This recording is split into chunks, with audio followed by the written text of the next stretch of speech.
quero agradecer a Deus, enquanto eu quero agradecer a Deus, a oportunidade, a honra de poder estar entre vós, participando do 13º aniversário da igreja, e agradeço a Deus, não tenho palavras à altura para agradecer a Deus pela vida do pastor Melk, uma pastora Lu, que tem me dado esta honra e tem acreditado poder estar entre vós. Muito obrigado, pastor Melk, obrigado, pastora, e extensivo em vossos nomes os meus agradecimentos a este corpo ministerial, pastor, a todos os companheiros, quero reverenciá-los, como também a esta igreja. Quero agradecer a Deus o carinho, o cuidado do jovem Ítalo, que em nome do pastor me contactou, e é muito bom estar convosco, e poder ter conhecido o diácono Luciano, muito prazer, queridos, e agradecer o carisma e a hospitalidade no meu translado, Samuel, que tem me conduzido do hotel até aqui. Obrigado. Queridos, como o tema é edificado sobre a palavra, e a temática é a ação do Espírito Santo no Novo Testamento, eu quero, com este texto e esta mensagem que está no meu coração, provocar a nós acerca do reconhecimento, cada dia, da responsabilidade que está sobre o tema, sobre cada um de nós que compomos a Igreja de Cristo. Quando nós analisamos o texto, os irmãos observam que o texto começa com uma pergunta, em cima da tradição. Tradição é um costume passado de pai para filhos. Nós seguimos algumas tradições. Por exemplo, quando meus pais eram vivos, eles diziam, eu vou morrer na lei dos meus pais. Era uma tradição que ia passando de pai para filho. Dentre estes, há alguns pormenores do cotidiano. Mas o interessante é que, se nós analisarmos o desenrolar da resposta, os irmãos vão te convir, eu parabenizo ao pastor, à igreja, pela beleza deste templo. Eu disse quando cheguei, como mudou, está bonita, mas a gente vê a beleza. Mas o contexto fundamental para esta beleza ser segura é que ela está edificada em algo, e algo que é invisível, que nós não podemos ver agora. É a base que dá sustentabilidade na sua fundação para que isso pudesse se erguer. Então, veja, edificado tem uma observação sobre. Então, quando nós analisamos o discorrer, veja que o primeiro versículo diz, porque os teus discípulos. Observem que antes do Novo Testamento, os irmãos hão de convir que Israel era o projeto, e ainda é o projeto original.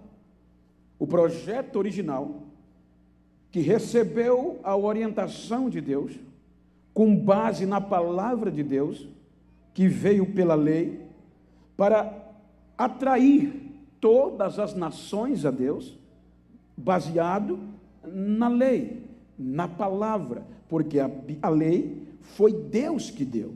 Jesus mesmo disse que a lei, ele não veio destruir, mas veio cumprir. O próprio Paulo diz que a lei é boa. Portanto, a lei que Deus deu a Israel, ela é baseada num tripé: juízes, estatutos, cerimoniais.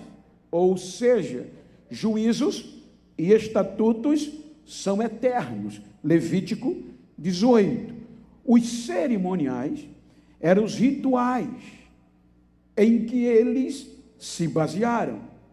Quando nós analisamos o contexto, os irmãos observem que pouco tempo antes de Jesus, depois, resumindo, os homens, os líderes que eram responsáveis para manter este foco em Deus, transgrediram os principais pontos, os estatutos e os juízos.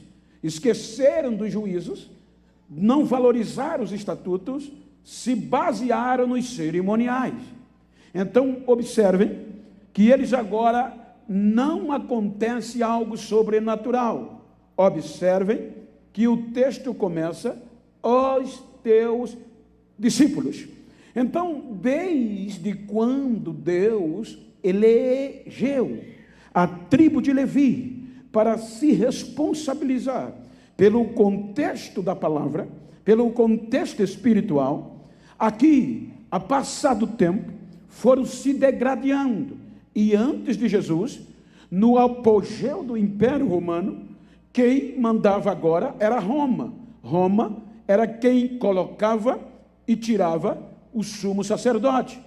Em vez de ser um cargo espiritual, se tornou um cargo político meramente religioso.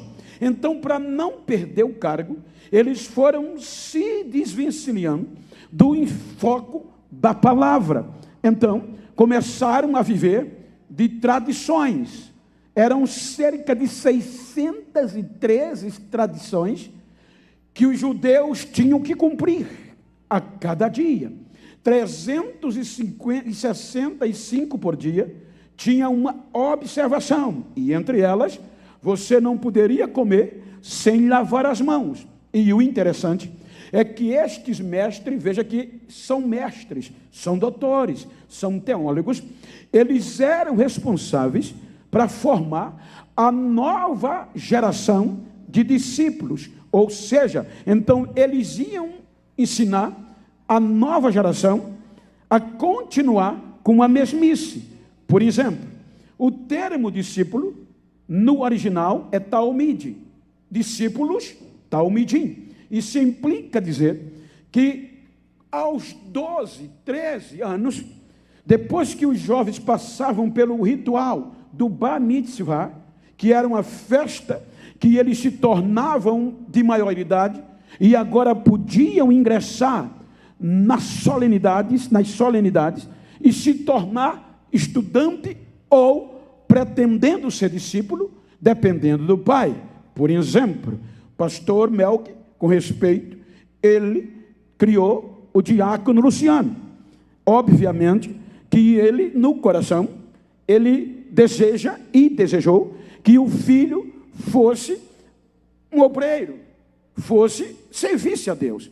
Obviamente, ele é um bom músico e um diácono. Aqui, este preceito não era diferente.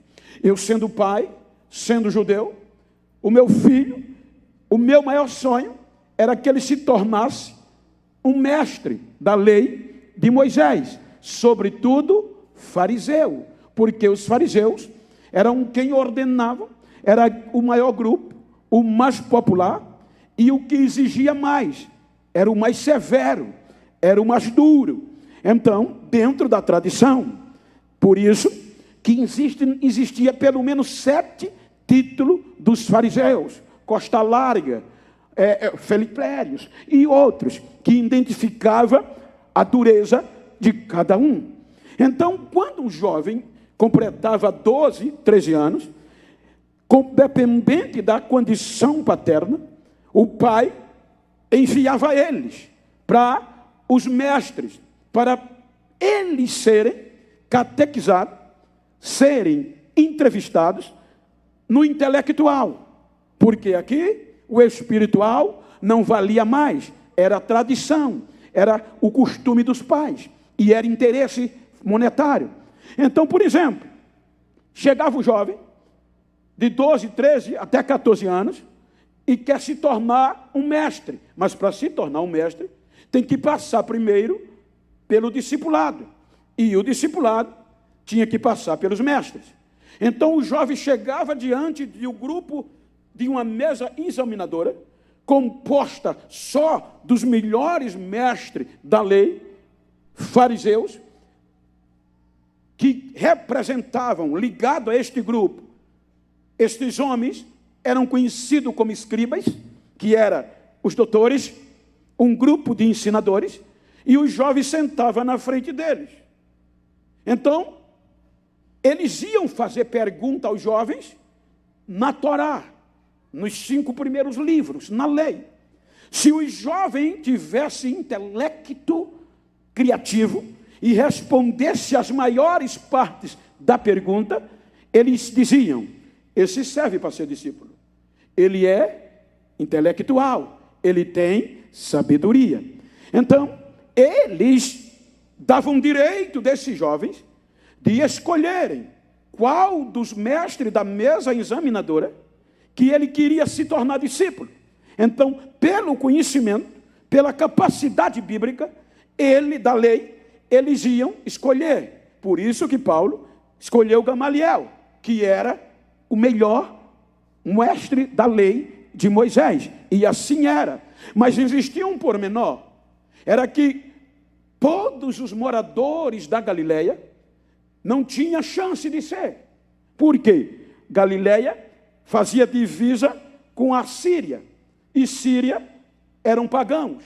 Então, dentro da Galileia, ou seja, Nazaré, Cafarnaum, Tiberíade, Genezaré, por ali, tinha mistura, porque como era fronteira, havia migração dos pagãos com os judeus. Então, judeu falava sírio, sírio falava judeu. Então, Jerusalém dizia que esta parte desse povo que habitava no norte da Palestina não era crente ou o suficiente para ser alguém. Daí vinha o contexto daquela região. Não vai sair nunca nada que preste. Então, por isso que quando Jesus passou pelo Bar Mitzvah, veja que Jesus passou pela mão dos mestres, para cumprir o procedimento. E quando eles perguntavam, a Bíblia diz que Jesus deu um show. Além de responder, ele ainda ensinava o verdadeiro sentido da lei, que os doutores diziam: que sabedoria é esse? Que menino é esse? Que sabedoria, de onde vem? De onde ele é? De Nazaré. Então, descarta, não tem futuro. Era aí que era formado a nova geração.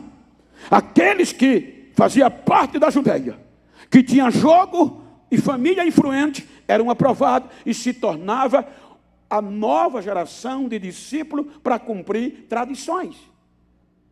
Simplesmente, mas a palavra foi deixada de lado. Os mandamentos, Jesus mesmo disse, foi deixado de lado.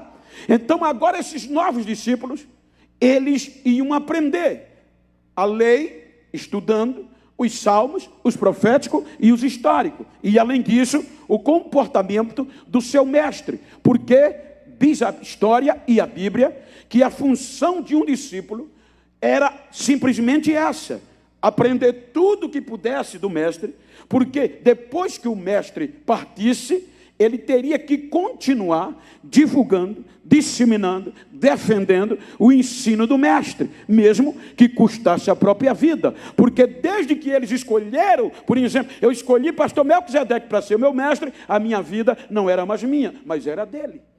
Então eu tinha que ser igual ou melhor que ele, depois que ele partisse, no que ele me ensinou. Então observem que aqui eram formados os discípulos. Por isso que você diz, os discípulos de João Batista, os discípulos de Reuel, os discípulos de... Você vai ver, cada mestre tinha os seus discípulos. E João Batista ensinava os seus discípulos. E Jesus ensinava os seus. E os fariseus, os seus. Só que os fariseus ensinavam a tradição dos pais. Mas Jesus não. Observe que quando Jesus vem, pode observar, os cultos eram lindos. Jerusalém tinha culto de arrepiar. Só olhar para a construção do templo, os discípulos se arrepiaram. Imagina o glamour, ouro, riqueza. Os cultos em Jerusalém tinham celebridades. porque os discípulos se tornavam celebridade. Estavam os maiores pregadores, estavam os melhores cantores, mas na tradição. Veja que os cultos tinha todo sábado, tinha oração 3 vezes por dia, tinha sacerdote acendendo o fogo de manhã e à tarde, porque o fogo não apagava, mas só o fogo na tradição não resolve.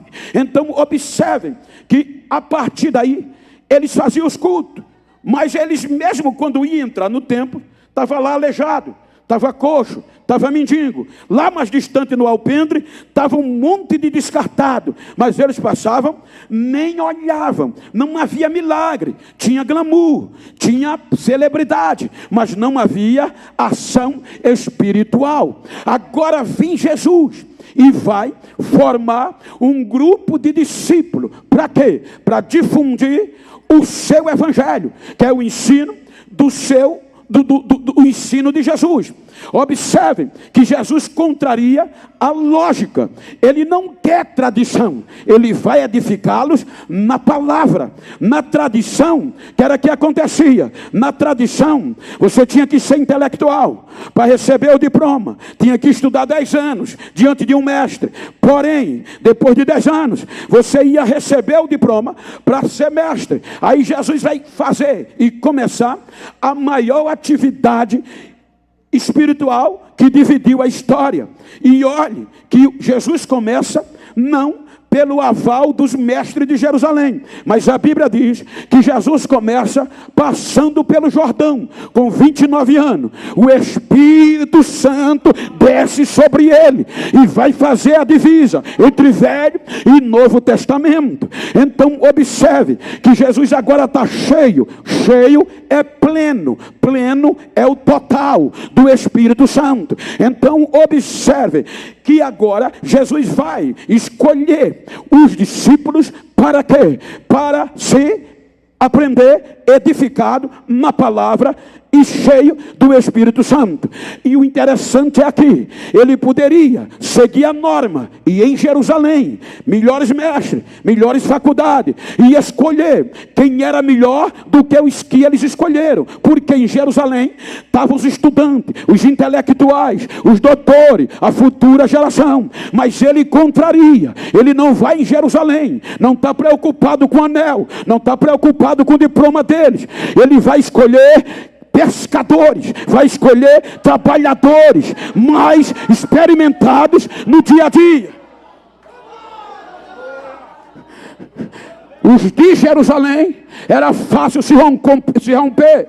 Os de Jerusalém se corrompia fácil. Os de Jerusalém dava mais valor ao dinheiro do que à honra. Mas o do norte não. O norte não sabia falar, não tinha diploma, não tinha cultura, eram indoutos, semi-analfabetos, mas eram honrados.